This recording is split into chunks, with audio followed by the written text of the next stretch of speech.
Welcome back, everybody. It's your boy DBGTX, and here I am with the comprehensive breakdown of my tournament rules for the original cast tournament that I am having and hosting pretty soon on the channel.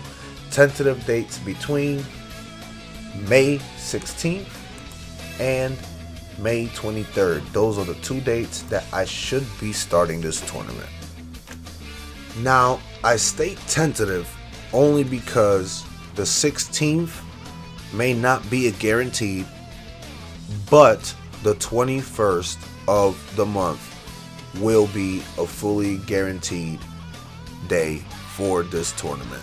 If I don't have it this upcoming week, whether it's based off enough players, whether it's based off someone not submitting the information correctly, whether it's based off my job coming into play, unfortunately those factors will play a part into this particular date on the 16th.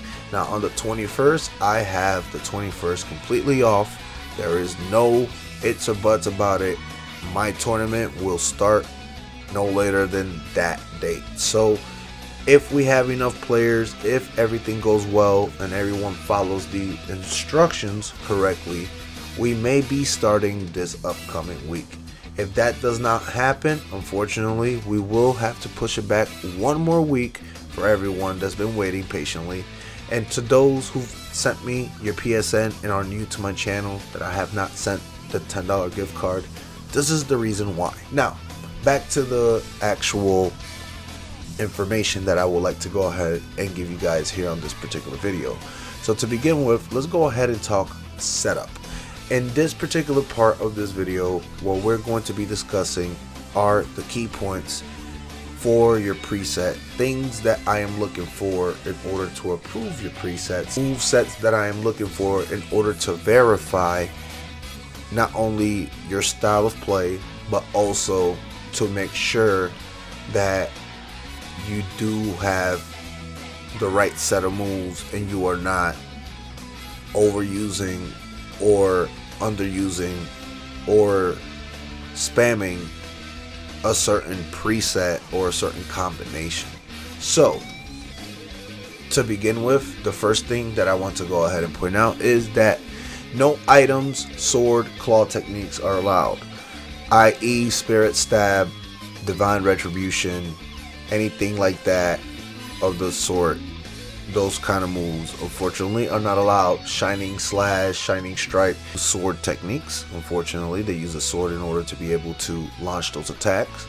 Janemba's slicing saucer, I believe it was called, or Frieza's depth saucer, Krillin's destructo disc. Those kind of moves are used more so to kill opponents and not to harm opponents, let's say in battle. Of course, we've seen Krillin use that move in the Tournament of Power, and Goku as well, to use it effectively to destroy an area or something like that, to eliminate an opponent. But obviously, Xenoverse is not that, no, you get what I mean. Xenoverse is not that complex. So let's eliminate certain moves that can cause, to keep it with the integrity of the actual Dragon Ball series. I am removing any items, any swords, any claw techniques, such like that, natural claw techniques. Now, the other thing that I want to go ahead and hit on that same note with those kind of no-nos is that your OC or your created character has to have a minimum of 5 stamina bars. If your character comes into my lobby with any kind of preset that takes away his stamina, drops it to 3 bars or 4 bars or 4.5 bars, you're automatically disqualified. I don't care if it's a QQ bang, I don't care if it's a PP bang, I don't care if it's a Z bang, Z soul. You're not allowed to come into my lobby with under 5 stamina bars. You will be disqualified.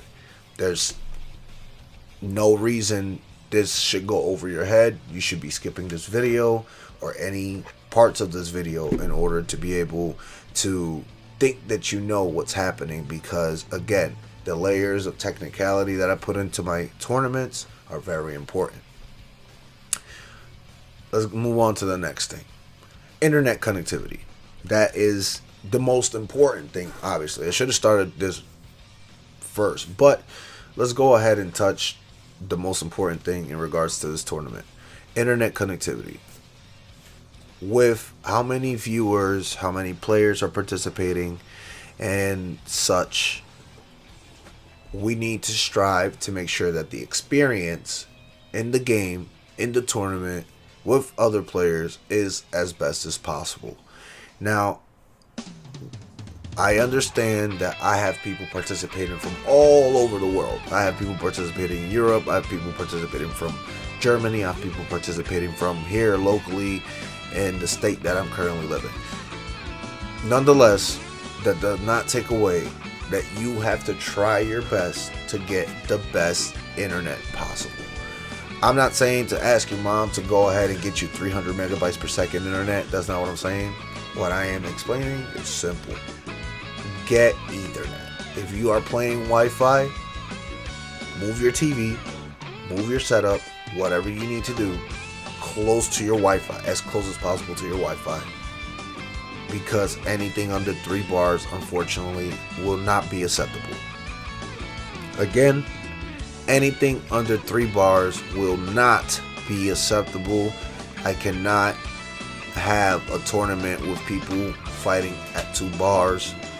Move sets are already in limbo because certain move sets don't hit online versus offline based off internet connectivity. We don't need even worse player experience by someone fighting with 1 bar because they're all the way, unfortunately, in, let's say, the United Kingdom, and the other person that's playing against them, unfortunately, is all the way in the West Coast. And because of that, them two are only having 2 bars or 1 bar. That can't work, unfortunately.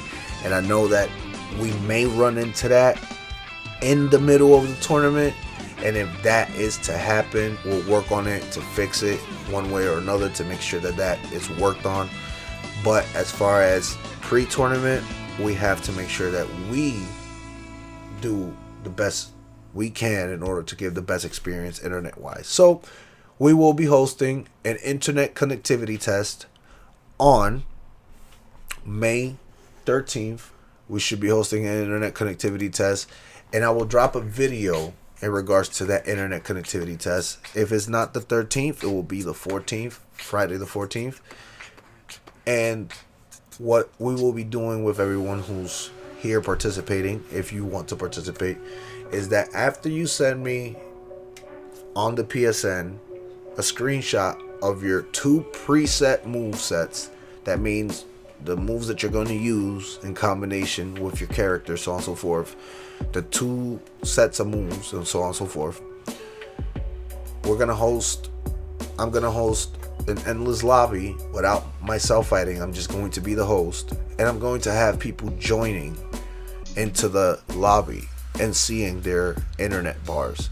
If any of those bars show under 3 bars, I will let you know and tell you, to me, this is what it shows, because I am the host. So being the host is what matters. I'm the one who's holding the lobby together. So my internet connectivity plus yours and your opponents is what's going to create the best experience here. If you have under 3 bars, you have to get it fixed. If you don't get it fixed, unfortunately, there's nothing I can do. I cannot pen you into the tournament and say, let's do our best, because that's just unfair to those who did their best to get 3 bars. And if our internet connectivity isn't that good, unfortunately, it just isn't that good. That's just the way it is. There's nothing else we can do about that.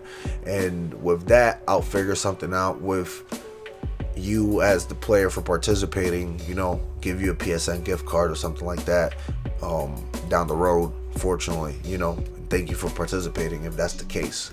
Anywho, in part 2 of my video, we will be discussing move sets, presets, combo cancels, submissions of preset moves, and other kind of little but more so important things that will enhance the experience of this upcoming tournament. So please stay tuned, because the second part of this rule set, comprehensive rule set, will be dropping sometime this afternoon, no later than tomorrow.